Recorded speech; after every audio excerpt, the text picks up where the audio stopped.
Ichika woke up in a place high above the sky and remembered the last battle he had fought alongside the others. He had kept striking at his enemy, but then he was hit by the enemy's sword. When he looked around, he saw Chifuyu standing in front of him. Ichika tried to greet her, but something strange happened.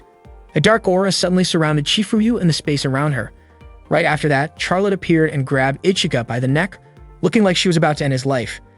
Ichika struggled in pain against the choking, but before long his body weakened, and he lost consciousness. The next morning, Ichika woke up in his own room with Laura's foot pressed against his face. He could not figure out what Laura was doing. Laura smiled while spreading a blanket in front of him and explained that she was not undressed. Ichika was confused about why Laura was wearing a swimsuit instead. Laura said that it was advice from her aide.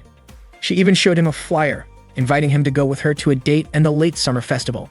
Coincidentally, the festival was a place Ichika had wanted to visit. At the festival, people could even rent yukata, and Laura was excited about the idea of wearing yukata together with him.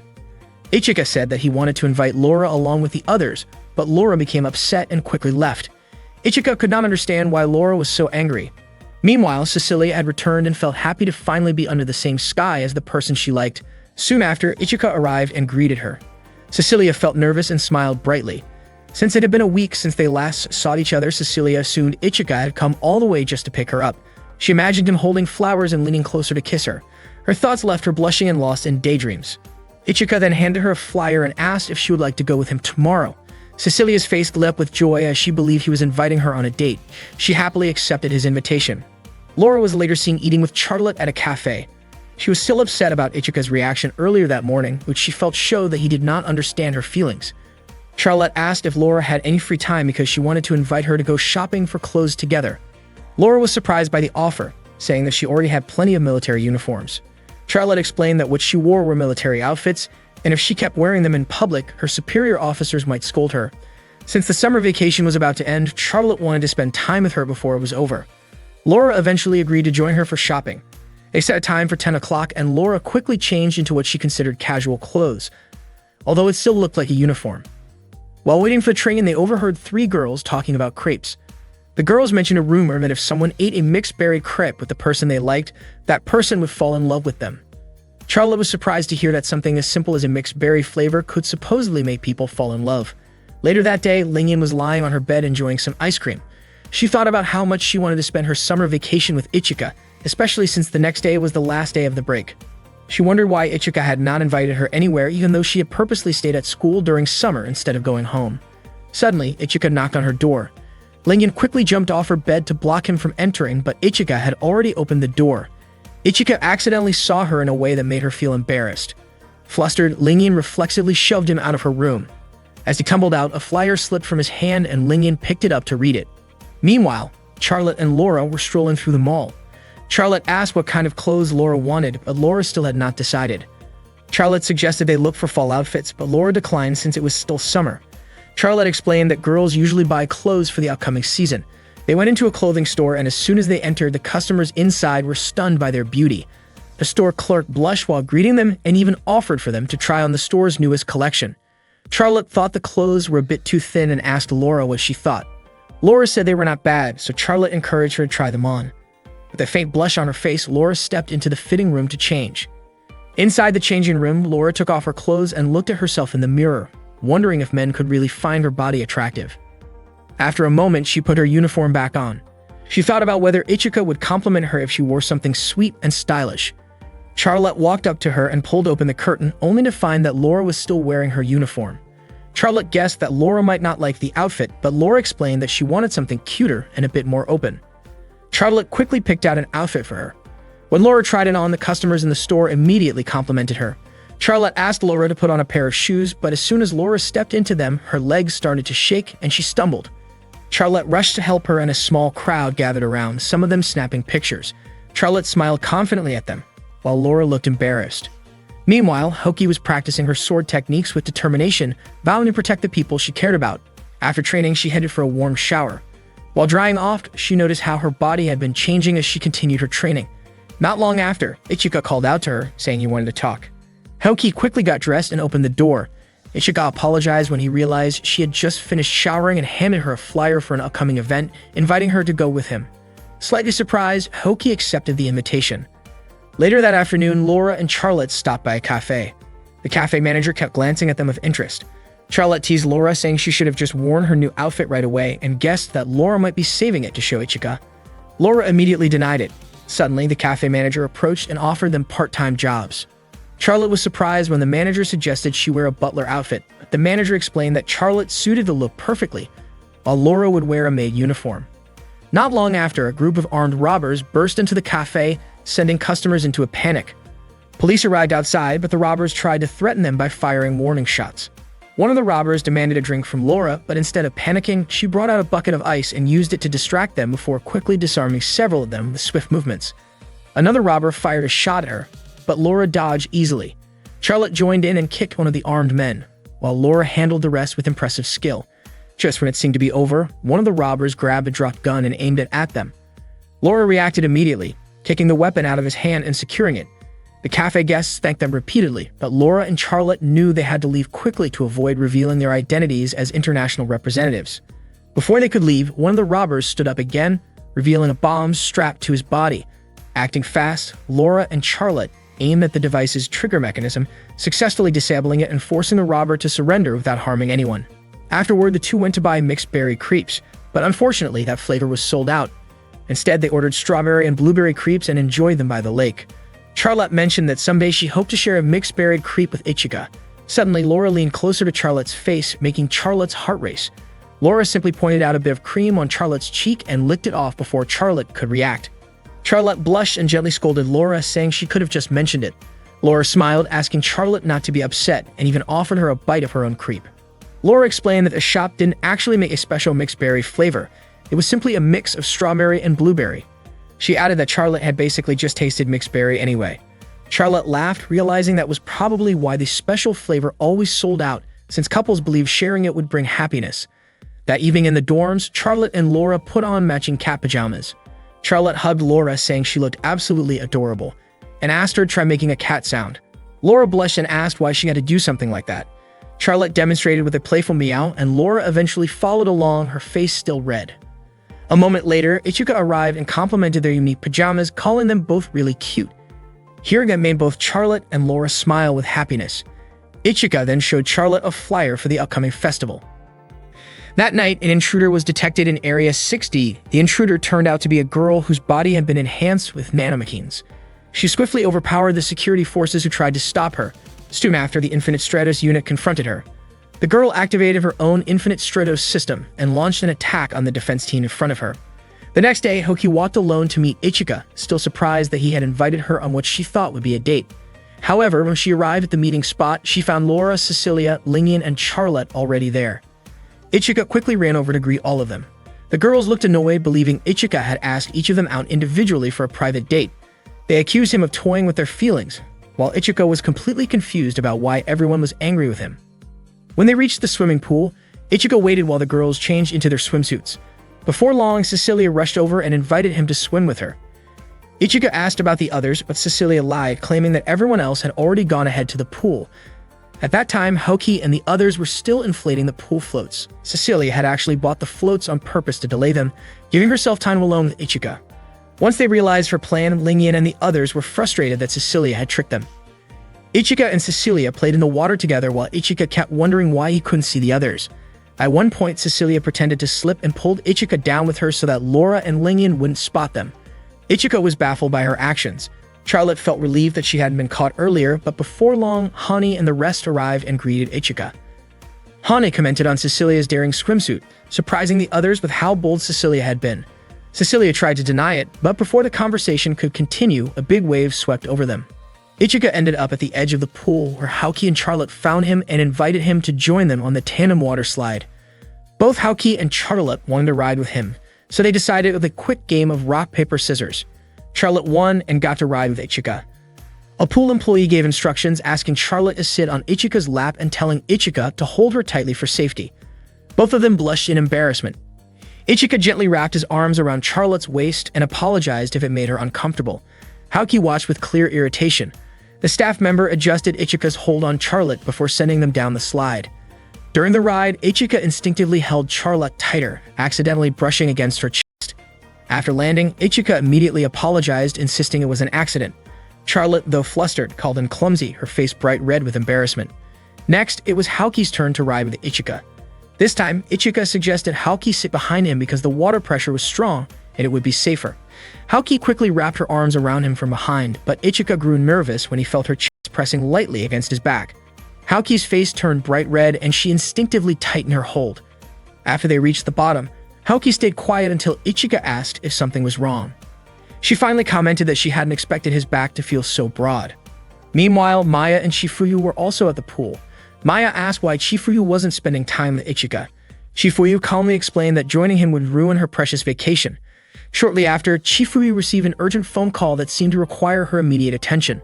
Later that evening at the Summer Festival Plaza, Ichika was captivated by the sight of the girls wearing colorful yukata. Together, they tried the traditional goldfish scooping game. Ichika attempted to catch one, but his paper scoop tore, letting the fish slip back into the water. Afterward, they strolled through the festival, buying snacks like takoyaki, cotton candy, and shaved ice. They also played a shooting game where the girls successfully won small stuffed animals. Haoki and Ichika decided not to try since neither of them was good at shooting. Laura severed sights on a giant plush toy but failed to win it. Determined to help the others line up to assist her, even Haoki joined in. They fired together in unison, and finally a huge prize was won. That night, while Maya and Shifuyu quietly gathered information about Infinite Stratos, Silent Zephyrus, Ichika and his friends enjoyed their last evening of summer by lighting sparklers and watching the fireworks together. That day, Ichika was having a sparring match with Lingyan. No matter how many times Lingyan tried to keep her distance, Ichika kept closing in to attack. He kept firing at her, easily predicting every move she was about to make. Lingyan refused to give up and swung her weapon to strike back, but Ichika blocked it effortlessly and sent her off balance. Without giving her a break, he continued to shoot. At the same time, Maya and Shifuyu were watching their match on a monitor. Maya commented on how fired up they both were for the first sparring session of the second semester. She thought Ichika seemed more skilled than Lingyan, but Shifuyu believed Ichika was only attacking recklessly without thinking. The battle moved into the air as Ichika and Lingyan exchanged powerful attacks. Unfortunately, Ichika's shield ran out of energy, and Lingyan seized the opportunity to strike. She threw her spear and fired at him. After the match, Ichika felt frustrated because victory had been so close. He realized he needed to work on managing his energy better. Suddenly, a girl covered his eyes from behind and playfully asked him to guess who she was. Ichika couldn't figure it out.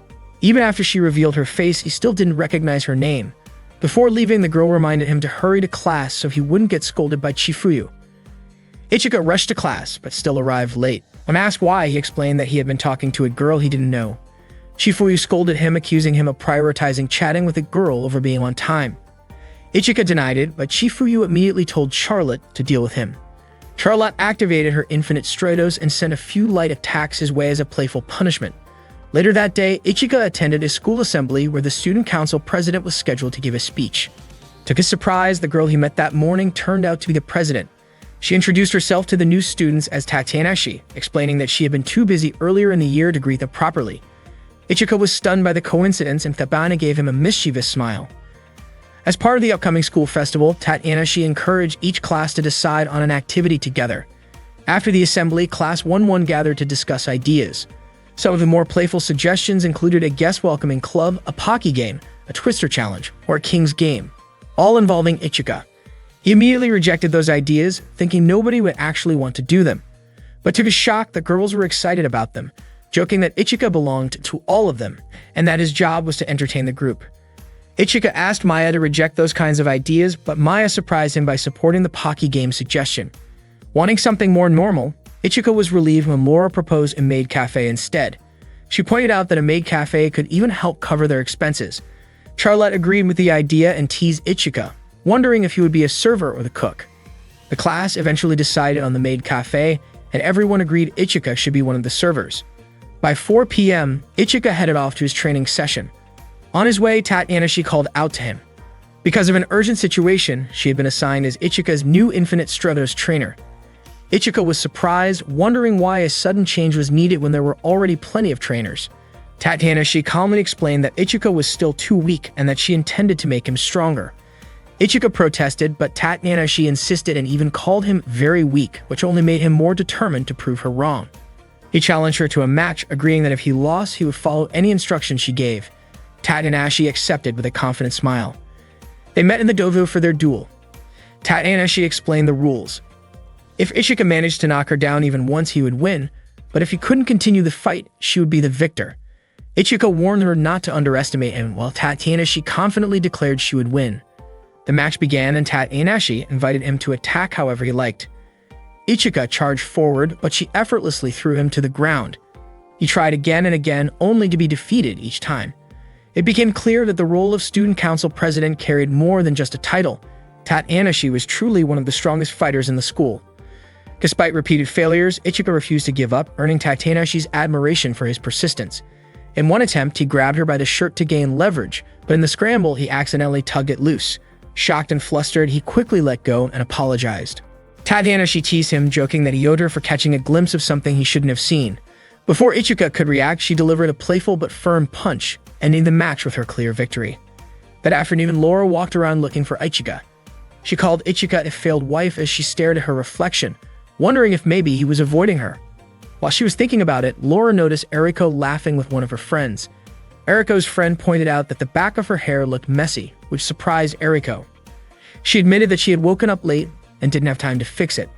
Her friend reminded her to keep her appearance in check so Ichika wouldn't dislike her. Hearing that, Laura immediately checked her own reflection and was shocked to see that her hair was also a bit untidy. She quickly tried to fix the back of her hair, but it was so hard to manage that she had to keep trying over and over. Chifuyu, who noticed what Laura was doing, was surprised and teased her by calling her a typical teenager. Laura tried to explain herself to her instructor, but Chifuyu lightly tapped Laura's head with a book to remind her not to call her instructor while they were in that place. Chifuyu then told Laura that Ichika was currently in front of the student infirmary inside the club building. Hearing this, Laura was startled and immediately rushed over there. Meanwhile, Ichika was having a dream where he was running toward a certain place. There he saw a girl standing and waiting for him. Their eyes met and Ichika was captivated by the girl in front of him. When he woke up, Tadashi greeted him and Ichika was shocked to realize that his head was resting on her lap. He asked what she was doing and Tadashi casually said she was just letting him rest there. She even playfully pressed his head back onto her lap and Ichika couldn't break free. Suddenly, Laura arrived and saw how close they were, which made her upset. Tadashi only smiled as if teasing her. Frustrated, Laura shouted about eliminating her target, activated the weapon on her arm, and charged toward Ichika. He was so startled that he couldn't react in time, but Tadashi easily blocked the attack. She stopped Laura, who had nearly reached Ichika. Laura then powered down her weapon. Tadashi said she appreciated Laura's honesty about her feelings. After that, Tadashi turned back to Ichika and invited him to start their training, leaving Laura standing in silence with nothing else she could do. At the same time, Charlotte and Cecilia were warming up before their own training session. Charlotte spotted Ichika approaching and mentioned it to Cecilia, who was surprised since she thought Ichika was supposed to be training with Laura in Arena 4 that day. Tadashi and Ichika walked up to them and Tadashi explained that from now on, she would be Ichika's personal trainer. Both Charlotte and Cecilia were confused about why Tadashi was suddenly in charge of his training. Ichika explained that it was the result of their previous match, so he had to accept Tadashi as his coach. Tadashi then wrapped an arm around Ichika and said she was doing all of this for him. She also mentioned that she needed Charlotte and Cecilia's help. She asked them to perform the shooter flow maneuver in the circle rondo formation. Charlotte and Cecilia immediately activated their Infinite Stratos units, lifted into the air and began flying in circles while firing at each other.